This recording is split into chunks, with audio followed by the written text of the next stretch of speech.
உலகின் மிகவும் ஊக்கமளிக்கும் உயிர் வேதியியலாளர் வில்லியம் ஓகில்வி கெர்மேக் அவர்களுடைய வாழ்க்கை வரலாறு தான் நம்ம இந்த வீடியோவில் பார்க்க போகிறோம். 1898 ஏப்ரல் 26 அன்னைக்கு ஸ்காட்லாண்டில் இருக்கிற ஆங்கஸோடைய கிரிமியோரில் இருக்கிற 36 சவுத் ஸ்ட்ரீட்டில் வில்லியம் கெர்மேக்குக்கும் ஹெலன் ஈசி ஓகில்வி கெர்மேக்குக்கும் மகனாக பிறக்கிறார் வில்லியம் ஓகில்வி கெர்மேக். இவருடைய அப்பா ஒரு போஸ்ட்மேனாக, அதாவது தபால்காரராக இருந்திருக்கிறாங்க. இவருடைய ஃபேமிலி ஒரு மிடில் கிளாஸ் ஃபேமிலியாக வாழ்ந்து வந்திருக்கிறாங்க. வில்லியம் ஓகில்வி கெர்மேக் பிறந்த பிறகு இவருடைய அம்மாவான ஹெலன் ஈசி ஓகில்வி கெர்மேக் மனநல குறைபாடுனால ரொம்ப மோசமாக பாதிக்கப்படுறாங்க. இதனால வில்லியம் ஓகில்வி கெர்மேக்குடைய அப்பாவான வில்லியம் கெர்மேக் இவருடைய அம்மாவை ஸ்காட்லாண்டுடைய டண்டியில் இருக்கிற டண்டி ராயல் லூனட்டிக் அசைலம் அப்படின்ற ஒரு மனநல காப்பகத்தில் சேர்த்துறாங்க. இதுக்கப்புறமா வில்லியம் ஓகில்வி கெர்மேக்குடைய அப்பா இவரை அவருடைய எல்டர் சிஸ்டரான மார்கரெட் ஓஸ்லர் கெர்மேக் மார்னிட்டு அனுப்பிடுறாங்க. இந்த மார்கரெட் ஓஸ்லர் கெர்மேக் மார்னி அப்படின்றவங்க வில்லியம் ஓகில்வி கெர்மேக்குடைய அப்பாவுடைய மூத்த சகோதரி. ஸோ வில்லியம் ஓகில்வி கெர்மேக்குடைய ஆன்டி, இவருடைய ஆன்டியோடைய ஹஸ்பண்ட் வந்து டேவிட் மார்னி அப்படின்ற ஒரு பிளாக் ஸ்மித், ஒரு கொல்லர். ஸோ அந்த டேவிட் மார்னி தான் வில்லியம் ஓகில்வி கெர்மேக்குடைய அங்கிள். ஸோ இவருடைய ஆன்டி அங்கிளுடைய அரவணைப்பில் தான் வில்லியம் ஓகில்வி கெர்மேக் வந்து வளர ஆரம்பிச்சிருந்தாங்க. இவருடைய ஆன்டி அங்கிளுக்கு 2 பெண் குழந்தைகளும் 2 ஆண் குழந்தைகளும் இருந்தாங்க. இருந்தபோதும் வில்லியம் ஓகில்வி கெர்மேக்கையும் இவருடைய ஆன்டி அங்கிள் 2 பேருமே அவங்களுடைய மகனாகவே வளர்த்து வந்தாங்க. இந்த நிலையில் 1901ஆம் ஆண்டு வில்லியம் ஓகில்வி கெர்மேக்கு 3 வயது இருக்கும்போது இவருடைய அப்பா இவருடைய அம்மாவை டண்டி ராயல் லூனட்டிக் அசைலம்ல இருந்து வீட்டுக்கே வந்து அழைச்சிட்டு வந்துடுறாங்க. இருந்தபோதும் வில்லியம் ஓகில்வி கெர்மேக்கை இவருடைய வீட்டுக்கு இவருடைய அப்பா வந்து அழைச்சிட்டு போகல. ஏன்னா இன்னமும் கூட வில்லியம் ஓகில்வி கெர்மேக்குடைய அம்மாவினுடைய மனநிலை வந்து சரியாகலை. இதன் காரணமாக வில்லியம் ஓகில்வி கெர்மேக் இவருடைய ஆன்டி அங்கிளோடைய அரவணைப்பிலேயே வளரட்டும் அப்படின்னு இவருடைய அப்பா வந்து கருதுனாங்க. இருந்தபோதும் கூட வில்லியம் ஓகில்வி கெர்மேக் வந்து அடிக்கடி இவருடைய அப்பா அம்மாவை பார்க்குறதுக்கு இவருடைய வீட்டுக்கு வந்து போனாங்க. ஏன்னா இந்த கிரிமியோரில் தான் வில்லியம் ஓகில்வி கெர்மேக்குடைய அந்த ஆன்டி அங்கிளுடைய வீடும் இருக்குது, இவருடைய அப்பா அம்மாவுடைய வீடும் இருக்குது. ஸோ அதனால் பக்கத்தில் தான் இருக்கிறனால அடிக்கடி வில்லியம் ஓகில்வி கெர்மேக் வந்து இவருடைய அம்மா அப்பாவை பார்க்குறதுக்கு இவருடைய வீட்டுக்கு வந்து போவாங்க. இருந்தபோதும் கூட முழுமையான, அதாவது பெரும்பாலான நேரம் வந்து இவருடைய ஆன்டி அங்கிள் தான் வில்லியம் ஓகில்வி கெர்மேக்கை வந்து பார்த்துக்கிட்டாங்க. இதுக்கப்புறம் 1903ஆம் ஆண்டு வில்லியம் ஓகில்வி கெர்மேக்கு 5 வயது இருக்கும்போது இவருடைய ஆன்டி அங்கிள் இவரை படிக்க வைக்கிறதுக்காக அந்த கிரிமியோர்லேயே இருக்கக்கூடிய சவுத் மியோர் பிரைமரி ஸ்கூலில் இவரை சேர்த்துடுறாங்க. இந்த சவுத் மியோர் பிரைமரி ஸ்கூலானது வெப்ஸ்டர் செமினரி அதனுடைய ஒரு பிரைமரி ஸ்கூலாக இருந்தது. அது வந்து இந்த காலகட்டத்தில் கிடையாது, அது வந்து கடந்த காலகட்டத்தில் இருந்தது. ஸோ அந்த சவுத் மியோர் பிரைமரி ஸ்கூலில் வில்லியம் ஓகில்வி கெர்மேக் வந்து இவருடைய ஆரம்ப கல்வியை 1903ஆம் ஆண்டிலிருந்து படிக்க ஆரம்பிச்சிருந்தாங்க. இவருடைய ஆன்டி அங்கிள் மட்டும் இல்லாமல் இவருடைய அப்பா இவருடைய பள்ளி பாடங்கள் வந்து படிக்கிறதுல இவருக்கு வந்து உதவியா இருந்து வந்தாங்க. குறிப்பா அந்த சவுத் மியோர் பிரைமரி ஸ்கூலுக்கு ஃபீஸ் கட்டுறதெல்லாம் இவருடைய அப்பா தான். இதுக்கப்புறம் இந்த நிலையில தான் துரதிருஷ்டவசமா 1904ஆம் ஆண்டு வில்லியம் ஓகில்வி கெர்மேக்குடைய அம்மாவான ஹெலன் ஈசி ஓகில்வி கெர்மேக் அவங்க வந்து மனநல குறைபாடுனால ரொம்ப தீவிரமா பாதிக்கப்பட்டு அவங்க வந்து இறந்தும் போயிடுறாங்க, கிட்டத்தட்ட அவங்களுடைய 39 வயதிலேயே. ஏன்னா வில்லியம் ஓகில்வி கெர்மேக்குடைய அம்மா 1865ஆம் ஆண்டு பிறந்திருந்தாங்க. அவங்க 1904ஆம் ஆண்டு கிட்டத்தட்ட அவங்களுடைய 39 வயதிலேயே இறந்து போயிடுறாங்க. இது வில்லியம் ஓகில்வி கெர்மேக்குடைய வாழ்க்கையில் ஏற்பட்ட மிகப்பெரிய ஒரு துயரமாக இருந்தது. இந்த துயரத்திலிருந்து மீண்டு வர்றதுக்கே வில்லியம் ஓகில்வி கெர்மேக் வந்து ரொம்ப சிரமப்பட்டு வந்தாங்க. இதுக்கப்புறம் அதிலிருந்து மீண்டு வந்து தொடர்ச்சியாக இவருடைய பள்ளி பாடங்களை அடுத்து ரொம்ப நல்லா படிக்கவும் ஆரம்பிக்கிறாங்க. பிறகு 1908ஆம் ஆண்டு இவருடைய 10 வயதில் வில்லியம் ஓகில்வி கெர்மேக் இவருடைய ஆரம்ப கல்வியை அந்த சவுத் மியோர் பிரைமரி ஸ்கூல்ல இருந்து முடிச்சிடுறாங்க. முடிச்சதுக்கப்புறமா அதே கிரிமியோர்லேயே இருக்கக்கூடிய வெப்ஸ்டர் செமினரி, அது வந்து இன்னைக்கு வெப்ஸ்டர்ஸ் ஹை ஸ்கூல் அப்படின்னு அழைக்கப்படுது. அங்கே இவருடைய ஆன்டி அங்கிள் இவருடைய அப்பா அவங்கெல்லாம் சேர்ந்து இவரை 1908ஆம் ஆண்டு சேர்த்துடுறாங்க. ஸோ அங்கே சேர்ந்து இவர் வில்லியம் ஓகில்வி கெர்மேக் வந்து அந்த ஒரு வெப்ஸ்டர் செமினரியில் இவருடைய ஹையர் எஜுகேஷன் உயர்கல்வியை படிக்க ஆரம்பிச்சிருந்தாங்க. உயர்கல்வியின் போது தாமஸ் புல்லர் அப்படின்றவர் தான் அந்த வெப்ஸ்டர் செமினரியோடைய ஹெட் மாஸ்டராக இருந்தாங்க. அவர் இவருக்கு வந்து மேத்தமேட்டிக்ஸ் கணிதவியலை கற்பித்து வந்தாங்க. அதுக்கப்புறமா ஜி.கே. சதர்லேண்ட் அப்படின்னு இன்னொரு ஆசிரியர், ஒரு டீச்சர், அவர் வந்து ஃபிசிக்ஸ் அண்டு கெமிஸ்ட்ரி, அதாவது இயற்பியல் வேதி வேதியியல் இந்த 2 பாடங்களை வில்லியம் ஓகில்வே கெர்மேக்கு அந்த ஜிகே சதர்லாண்ட் வந்து கற்பித்து வந்தாங்க. ஸோ இவர் வந்து கணிதவியல், இயற்பியல், வேதியியல் இந்த 3 பாடங்களில் தான் அதிக ஆர்வமும் காட்டினாங்க. இது மட்டும் இல்லாமல் வில்லியம் ஓகில்வே கெர்மேக் வந்து ரொம்ப நல்லா இவருடைய பள்ளி பாடங்கள் படித்து வந்தாங்க. மேலும் ரொம்ப வேகமாகவும் இவருடைய பள்ளி பாடங்களை வில்லியம் ஓகில்வே கெர்மேக் வந்து முடிக்க தொடங்கியிருந்தாங்க. குறிப்பாக இவர் வந்து நிறைய ஸ்காலர்ஷிப்ஸ், நிறைய ப்ரைஸஸ் எல்லாம் கூட வில்லியம் ஓகில்வே கெர்மேக் வந்து வின் பண்ண தொடங்கியிருந்தாங்க. இந்த நிலையில தான் மிஸ்டர் டின்டோ அப்படின்னு சொல்லி ஒரு டீச்சர், ஒரு ஆசிரியர், அவர் மூலமாக இவருக்கு வந்து தியரி ஆஃப் பேரலலிசம் அப்படின்னு சொல்லி ஒரு புக்கு வந்து 1913ஆம் ஆண்டு கிடைக்குது. அந்த புக்கை வந்து வில்லியம் ஓகில்வே கெர்மேக் வந்து படிக்கிறாங்க. படித்த பிறகு இவருக்கு ஜியாமெட்ரியிலையும் ஆர்வம் ஏற்படுது. அதுக்கப்புறமா அல்ஜீப்ரால ஆர்வம் ஏற்படுது. இப்படி வந்து இவருக்கு மேத்தமெட்டிக்ஸில் அதிக ஆர்வம் வந்து இந்த தியரி ஆஃப் பேரலலிசம் அப்படின்ற புக்கு மூலமாக ஏற்படுது. இந்த நிலையில 1914ஆம் ஆண்டு இவருடைய 16 வயதிலேயே வில்லியம் ஓகில்வே கெர்மேக் இவருடைய ஹையர் எஜுகேஷனை அந்த ஒரு கிரிமியோர்லேயே இருக்கக்கூடிய அந்த வெப்ஸ்டர் செமினரி, அதாவது இன்றைய வெப்ஸ்டர்ஸ் ஹை ஸ்கூல், அங்கேருந்து இவர் வந்து முடிச்சிடுறாங்க. இது வந்து ரொம்ப வேகம். ஏன்னா 1915 1916 இந்த காலகட்டத்தில் தான் இவருடைய ஹையர் எஜுகேஷன் இவர் வந்து முடிச்சிருக்கணும். ஆனால் ரொம்ப வேகமாக இவருடைய கோர்சஸ்லாம் இவர் படித்து வந்தாங்க. அதனால் 1914ஆம் ஆண்டே வில்லியம் ஓகில்வே கெர்மேக் வந்து இவருடைய பள்ளி படிப்பை இவருடைய 16 வயதிலேயே முடிச்சிடுறாங்க. முடிச்சதுக்கப்புறமா இதே 1914ஆம் ஆண்டு ஸ்காட்லாண்டுடைய அபர்டீனில் இருக்கிற யூனிவர்சிட்டி ஆஃப் அபர்டீன் அங்கே வந்து சேரணும் அப்படின்னு ஒரு அபர்டீன் பர்சரி காம்படிஷனில் இவர் வந்து பங்கேற்கிறாங்க. பர்சரி அப்படின்னா உதவித்தொகை, ஸ்காலர்ஷிப்பை வந்து குறைக்கும். ஸோ அந்த ஸ்காலர்ஷிப்புக்கு உண்டான எக்ஸாமினேஷனை வில்லியம் ஓகில்வே கெர்மேக் வந்து எழுதுறாங்க. எழுதுனதுக்கப்புறம் அதே 1914ஆம் ஆண்டு இவர் வந்து அந்த ஒரு பர்சரியை வந்து பெற்றுறாங்க. ஸோ அந்த ஸ்காலர்ஷிப் வந்து இவருக்கு கிடச்சிருது. இதனால் இவர் வந்து இந்த 1914ஆம் ஆண்டு ஸ்காட்லாண்டுடைய ஆங்கஸில் இருக்கிற கிரிமியோரில் இருந்து அதே ஸ்காட்லாண்டில் இருக்கிற அபர்டீனுக்கு இவர் போகிறாங்க. குறிப்பாக அங்கே இருக்கக்கூடிய யூனிவர்சிட்டி ஆஃப் அபர்டீன் அங்கே இவர் ஜாயின் பண்ணி இவருடைய அண்டர் கிராஜுவேட் ஸ்டடீஸை 1914ஆம் ஆண்டிலிருந்து பண்ண ஆரம்பிக்கிறாங்க. குறிப்பாக இவர் வந்து எம்ஏ மாஸ்டர் ஆஃப் ஆர்ட்ஸ் எடுத்து படித்தாங்க. அதாவது எம்ஏ மாஸ்டர் ஆஃப் ஆர்ட்ஸ் அப்படின்றது அண்டர் கிராஜுவேட் ஆனர்ஸ் டிகிரி தான். இது வந்து பேரளவில் எம்ஏ அப்படின்னு இருந்தாலும் இது வந்து அண்டர் கிராஜுவேட் ஆனர்ஸ் டிகிரி தான். குறிப்பாக இது வந்து ஸ்காட்லாண்டில் இருக்கக்கூடிய ஒரு சில பல்கலைக்கழகங்கள்லையும் இங்கிலாந்தில் இருக்கிற 2 பல்கலைக்கழகங்கள்லையும் இந்த மாஸ்டர் ஆஃப் ஆர்ட்ஸ் அப்படின்றது அண்டர் கிராஜுவேட் ஆனர்ஸ் டிகிரியாகவே வழங்கப்படும். குறிப்பாக வந்து இப்போ இவர் படிக்கக்கூடிய ஸ்காட்லாண்டில் இருக்கிற யூனிவர்சிட்டி ஆஃப் அபர்டீன், அதுக்கப்புறமா அதே ஸ்காட்லாண்டில் இருக்கக்கூடிய University of Edinburgh, University of Glasgow, University of Saint Andrews, University of Dundee, இது போன்ற பல்கலைக்கழகங்கள்லையும் இந்த மாஸ்டர் ஆஃப் ஆர்ட்ஸ் எம்ஏ அப்படின்றது ஒரு அண்டர் கிராஜுவேட் ஆனர்ஸ் டிகிரியாக வழங்கப்படும். இங்கிலாந்தை பொறுத்த வரைக்கும் இங்கிலாந்தில் இருக்கிற university of Oxford, university of Cambridge இந்த 2 பல்கலைக்கழகங்கள்ல இருந்து மாஸ்டர் ஆஃப் ஆர்ட்ஸ் எம்ஏ அப்படின்றது ஒரு அண்டர் கிராஜுவேட் ஆனர்ஸ் டிகிரியாக வழங்கப்படும். ஸோ அதை தான் வில்லியம் ஓகில்வே கெர்மேக் வந்து யூனிவர்சிட்டி ஆஃப் அபர்டீனில் 1914ஆம் ஆண்டிலிருந்து படிக்க ஆரம்பிச்சிருந்தாங்க. இந்த நிலையில் இதே 1914ஆம் ஆண்டு தான் ஃபர்ஸ்ட் வேர்ல்டு வார், முதல் உலகப் போரும் தொடங்குது. இது ஒரு பக்கம் இருக்க வில்லியம் ஓகில்வே கெர்மேக் வந்து தொடர்ச்சியாக இவருடைய கல்லூரி படிப்பை படித்தாங்க. அதில் இவர் வந்து மேத்தமேட்டிக்ஸ் எம்ஏ வந்து மேத்தமேட்டிக்ஸ் கணிதவியலும் அதே மாதிரி நேச்சுரல் ஃபிலாசபி இயற்கை தத்துவம் இந்த 2 பாடங்களை இவர் வந்து மேஜர் சப்ஜெக்ட்ஸாக எடுத்து படித்தாங்க. அதுக்கப்புறமா அதே யூனிவர்சிட்டி ஆஃப் அபர்டீனில் இவர் எம்ஏ படிச்சுட்டு இருக்கும்போதே பிஎஸ்சி பேச்சுலர் ஆஃப் சயின்ஸும் படிக்க ஆரம்பிக்கிறாங்க. இந்த பிஎஸ்சி அப்படின்றது அந்த காலகட்டத்தில் பிஏல தான் இருந்தது. ஸோ ஒட்டுமொத்தமாக பிஏல தான் ஃபிசிக்ஸ், கெமிஸ்ட்ரி, ஜுவாலஜி, பயாலஜி, அதுக்கப்புறமா ஜியாலஜி இது போன்ற சப்ஜெக்ட்ஸும் இருந்தது. ஸோ இவர் வந்து பேச்சுலர்ஸ் டிகிரியில் வந்து கெமிஸ்ட்ரி அண்டு ஃபிசிக்ஸ், அதாவது வேதியியல் அதே மாதிரி இயற்பியல் இந்த ரெண்டு பாடங்களை மேஜர் சப்ஜெக்ட்ஸாக இவர் வந்து படிக்க தொடங்குறாங்க. அதுக்கப்புறமா இவர் வந்து சப்சிடியரி சப்ஜெக்ட்ஸாக வந்து பயாலஜி உயிரியல், அதுக்கப்புறமா ஜுவாலஜி விலங்கியல் இது போன்ற பாடங்களையும் வில்லியம் ஓகில்வே கெர்மேக் வந்து படித்து வந்தாங்க. இந்த நிலையில் 1917ஆம் ஆண்டு இந்த முதல் உலகப் போர் ரொம்ப தீவிரம் எடுக்குது. இதனால இவரே கூட ஒரு ஸ்டூடெண்டாக இருந்தாலும் கூட ராயல் ஏர்ஃபோர்ஸ் RAF அதில் வந்து வில்லியம் ஓகில்வே கெர்மேக் வந்து ஸ்காட்லாந்து தரப்பிலிருந்து பங்கேற்கிறாங்க. பங்கேற்று வில்லியம் ஓகில்வே கெர்மேக் வந்து ஒரு சில மாதங்கள் அதில் வந்து பணிபுரிஞ்சு அதுக்கப்புறம் மறுபடியும் வில்லியம் ஓகில்வே கெர்மேக் யூனிவர்சிட்டி ஆஃப் அபர்டீன்லேயே இவருடைய கல்லூரி படிப்பை தொடர்ந்து படிக்க ஆரம்பிக்கிறாங்க. இந்த சமயம் இவருக்கு வந்து மேத்தமெட்டிக்ஸில் லியோன் பிரைஸ் வழங்கப்பட்டது. அந்தளவுக்கு ரொம்ப நல்லா படிக்கக்கூடிய ஒரு ஸ்டூடெண்டாக இவர் இருந்தாங்க. இந்த பிரைஸ் மட்டும் இல்லாமல் சிம்சன் மேத்தமெட்டிக்கல் பிரைஸும் இவருக்கு வந்து 1918ஆம் ஆண்டு வழங்கப்படுது. இதுக்கப்புறமா வில்லியம் ஓகில்வே கெர்மேக்கு வந்து இன்னும் கூடுதலாக கிரெக் ப்ரைஸ் அப்படின்ற ஒரு ப்ரைஸும் வழங்கப்படுது. அதே மாதிரி டேவிட் ரென்னட் மெடல் அதுவுமே அதே 1918ஆம் ஆண்டு வில்லியம் ஓகில்வே கெர்மேக்கு வழங்கப்படுது. இந்த நிலையில் இதே 1918ஆம் ஆண்டு வில்லியம் ஓகில்வே கெர்மேக் இவருடைய 20 வயதில் அந்த யூனிவர்சிட்டி ஆஃப் அபர்டீன்ல இருந்து மாஸ்டர் ஆஃப் ஆர்ட்ஸும் பெற்றுறாங்க, பேச்சுலர் ஆஃப் சயின்ஸும் இவர் வந்து பெற்றுறாங்க.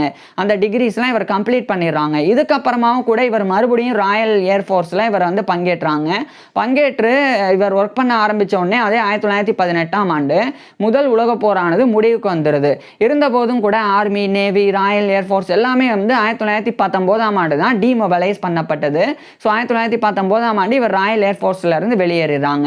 வெளியேறினதுக்கு அப்புறமா வில்லியம் ஓகில்வே கெர்மேக் வந்து ஃபர்ஸ்ட் இவர் வந்து இங்கிலாந்துடைய ஆக்ஸ்போர்ட்ஷையர்ல இருக்கிற ஆக்ஸ்போர்டுக்கு போறாங்க.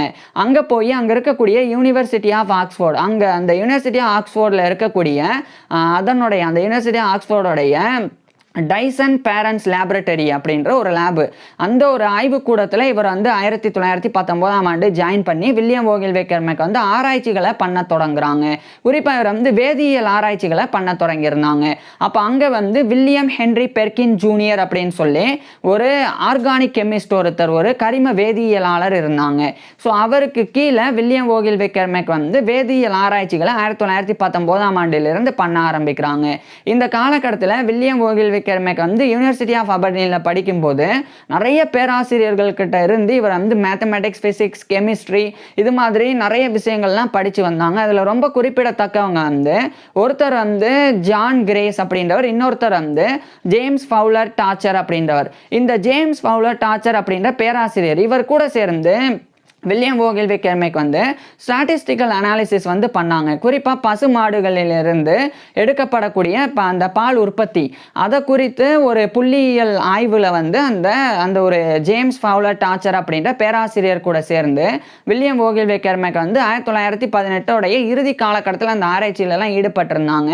அதுக்கப்புறம் தான் 1919 இவர் வந்து நான் சொன்ன அந்த டைசன் பேரண்ட்ஸ் லேபரட்டரியில் ஜாயின் பண்ணி வில்லியம் ஹென்ரி பெர்கின் ஜூனியருக்கு கீழே இவர் வந்து கெமிஸ்ட்ரி ரிசர்ச்சில் ஈடுபட்டாங்க. குறிப்பாக ஆல்கலாய்டு அந்த ஒரு கெமிக்கல்லையும் அதே மாதிரி ஹார்மோலின் அப்படின்ற கெமிக்கல் அது குறித்து இவங்க வந்து ரிசர்ச் பண்ணாங்க. இந்த ஆல்கலாய்டு அப்படின்றதுடைய சில விஷயங்கள் தான் மோர்ஃபின் அப்படின்றது, குயினின் அப்படின்றது. அதாவது மோர்ஃபின் அப்படின்னா பெயின் கில்லராக பயன்படுத்தக்கூடியது, வலி நிவாரணியாக பயன்படுத்தக்கூடிய மருந்து. அதுக்கப்புறம் வந்து குயினின் அப்படின்றது ஆன்டி மலேரியல் ட்ரக், இந்த மலேரியா ஏற்படுறதை தடுக்கிறதுக்கு உண்டான ட்ரக். ஸோ இதெல்லாம் உள்ளடங்கியது தான் ஆல்கலாய்டு அப்படின்றது.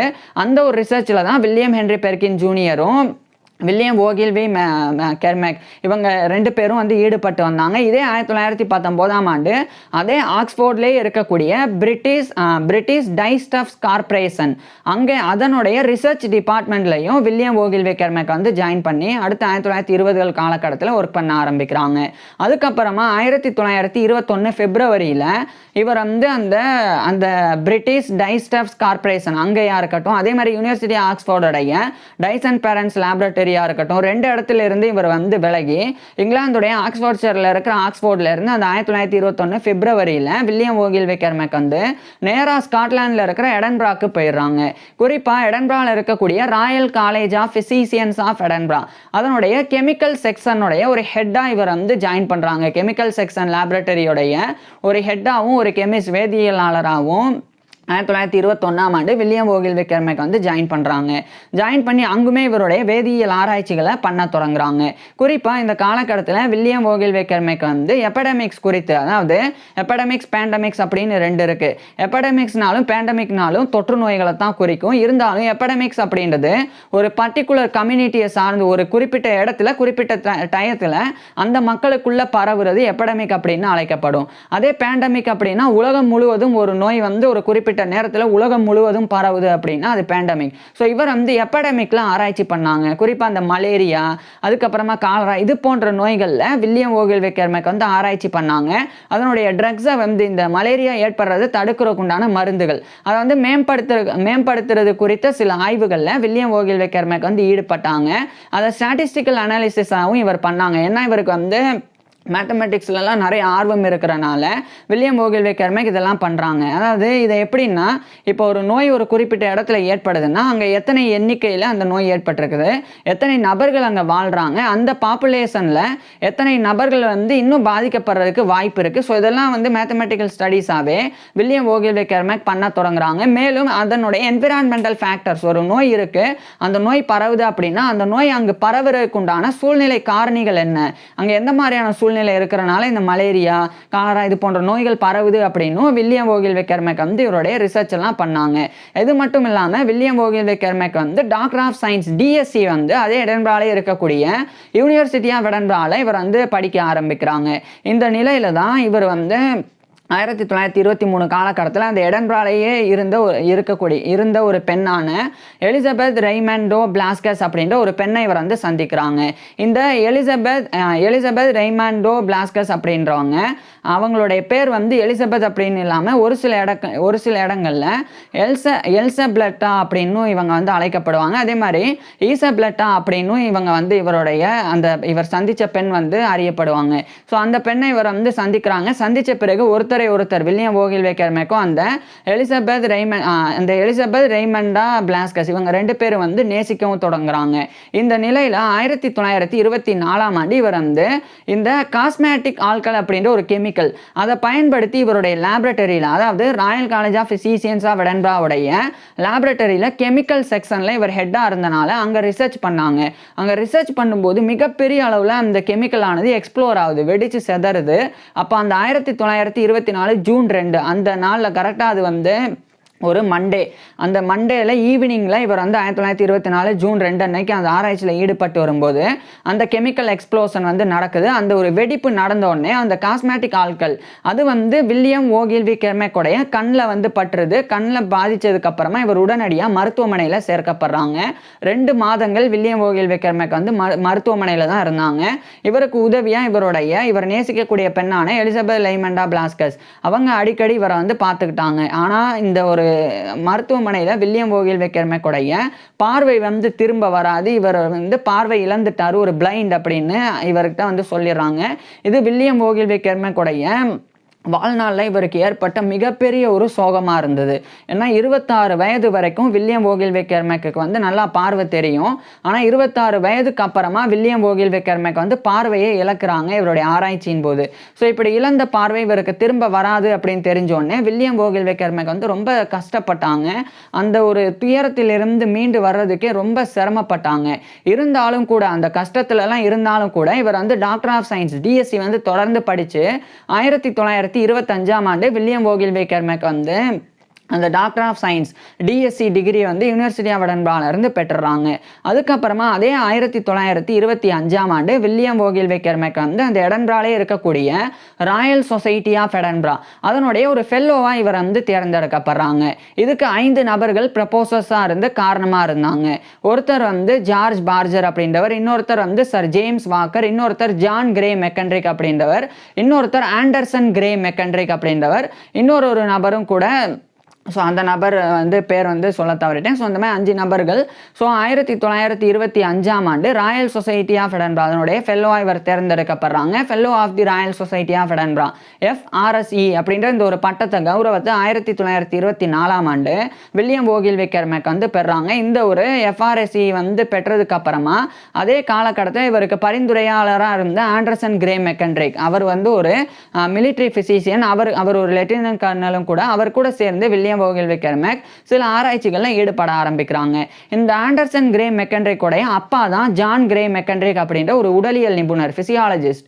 இந்த ஜான் கிரே மெக்கன்ட்ரிக்கோடைய வாழ்க்கை வரலாறு நம்ம ஏற்கனவே பார்த்துருக்கிறோம். இப்போ அவருடைய மகன் ஆண்டர்சன் கிரே மெக்கன்ட்ரிக் அவர் கூட சேர்ந்து தான் வில்லியம் ஓகில்வே கெர்மேக் வந்து ஆராய்ச்சிகளை பண்ண ஆரம்பிக்கிறாங்க. இந்த நிலையில இந்த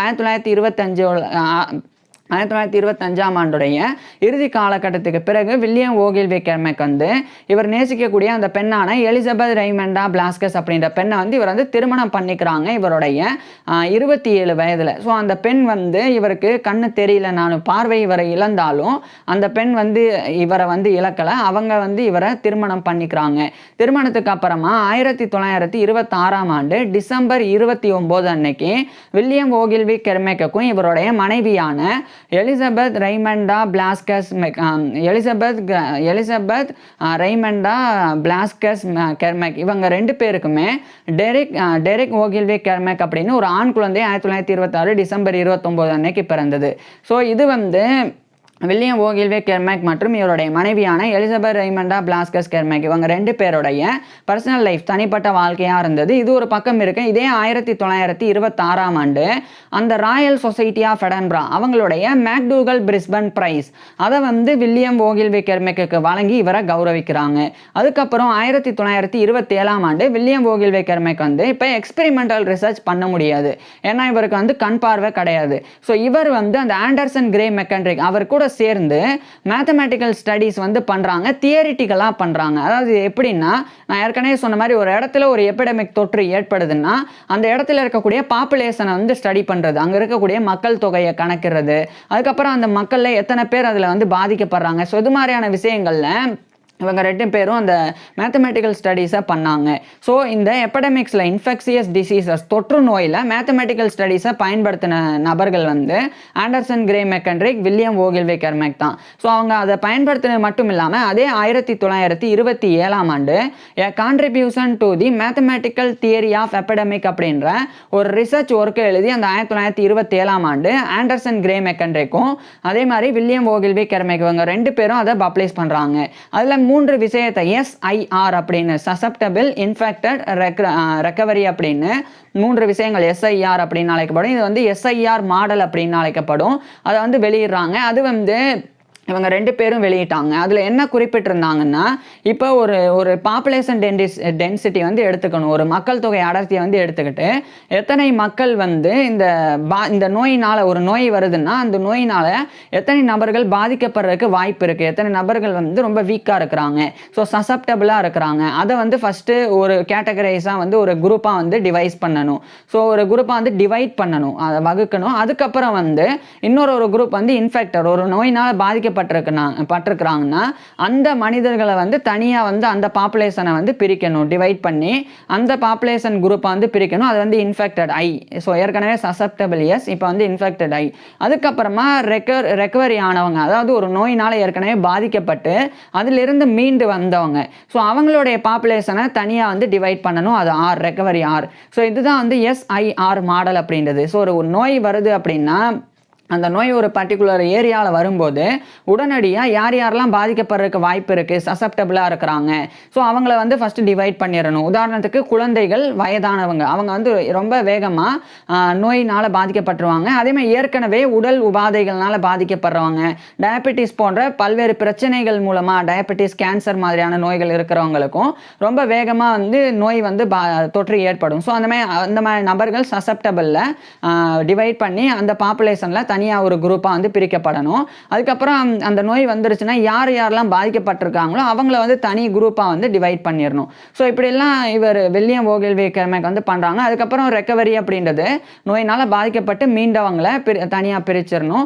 ஸோ அவங்களுடைய இம்யூன் சிஸ்டத்தை வந்து ஸ்டடி பண்ணணும். அதுக்கப்புறமா அதாவது அவங்க எப்படி அந்த நோயிலிருந்து மீண்டு வந்திருக்கிறாங்க, அவங்களுடைய நோய் எதிர்ப்பு சக்தி எந்த அளவுக்கு இருக்குது. ஸோ இதுதான் வந்து ஒரு நோய் ஏற்பட்டால் இந்த மாடல் தான் பயன்படுத்தணும், SIR மாடல் அப்படின்றத வில்லியம் ஓகில்வே கெர்மெக்கும் ஆண்டர்சன் கிரே மெக்கன்ட்ரிக்கும் பண்ணாங்க. அதுதான் பிற்காலத்தில் இவங்க 2 பேருடைய லாஸ்ட் நேமில், அதாவது கெர்மெக் அதேமாதிரி மெக்கன்ட்ரி, இந்த 2 பேர்னால கெர்மெக் மெக்கன்ட்ரி தியரி அப்படின்னு இன்னைக்கு வந்து அழைக்கப்படுது. அது வந்து கெர்மெக் மெக்கன்ட்ரி மாடல் அப்படின்னு அழைக்கப்படுது. அது 1927ஆம் ஆண்டு தான் வில்லியம் ஓகில்வே கெர்மெக்கும் இந்த ஆண்டர்சன் கிரே மெக்கன்ட்ரிக் 2 பேரும் அதை வந்து பண்ணியிருந்தாங்க.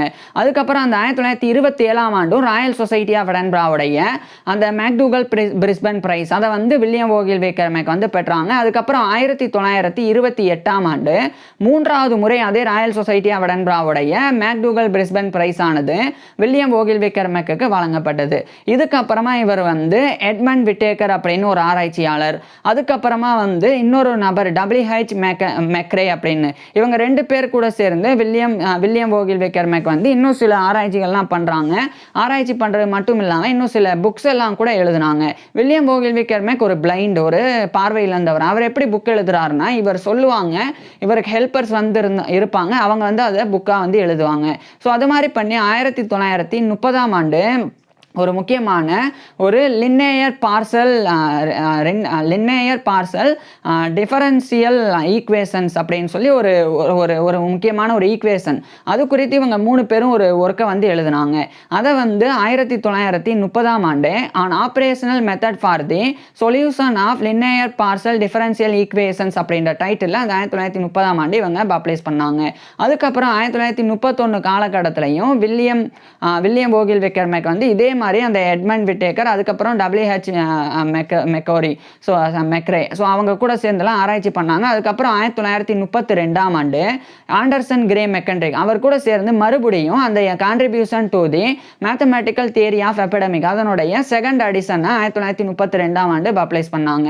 அதே 1932ஆம் ஆண்டு WH மெக்ரே அவர் கூட மட்டும் சேர்ந்து வில்லியம் வோகில் விக்கர்மேக் வந்து இன்னொரு சில ஆராய்ச்சியும் பண்ணாங்க.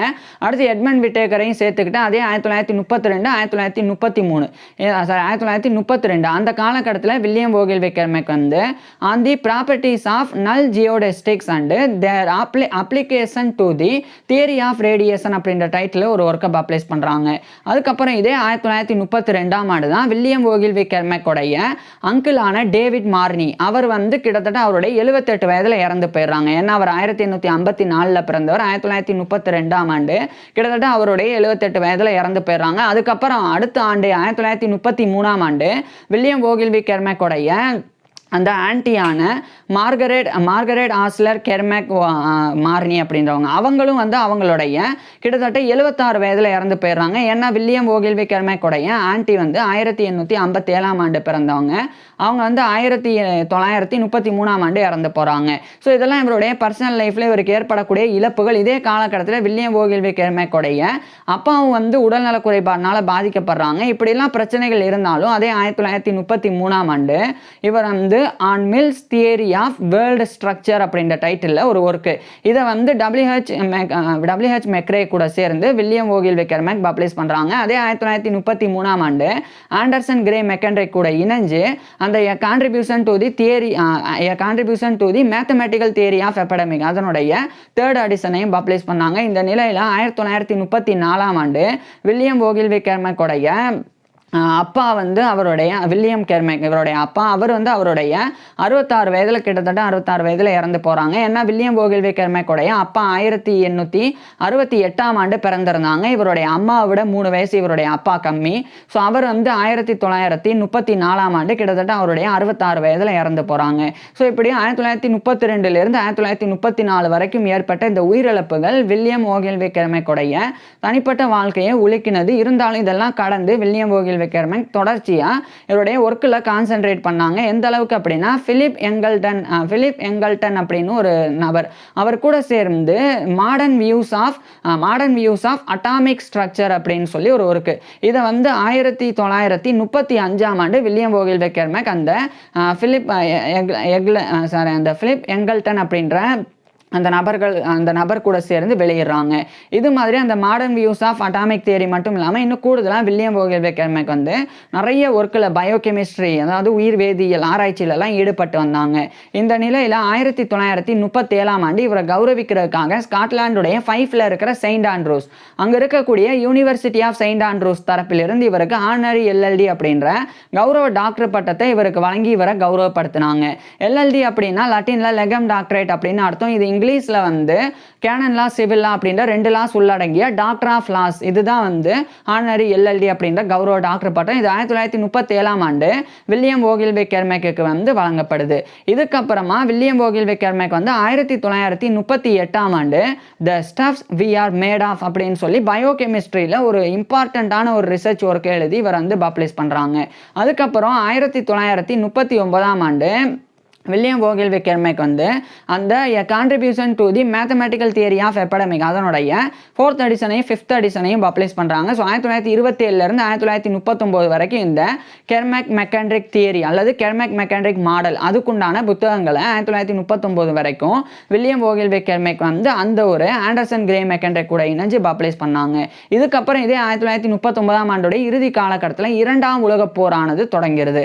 ஸோ இது ஒரு பக்கம் இருக்க வில்லியம் வோகில் விக்கர்மேக் வந்து வந்து தொடர்ச்சியாக இவருடைய Royal college of Physicians of எடன்பராவுடைய லேபரேட்டரியில் கெமிக்கல் செக்ஷனில் இவருடைய ஆராய்ச்சியை பண்ணாங்க.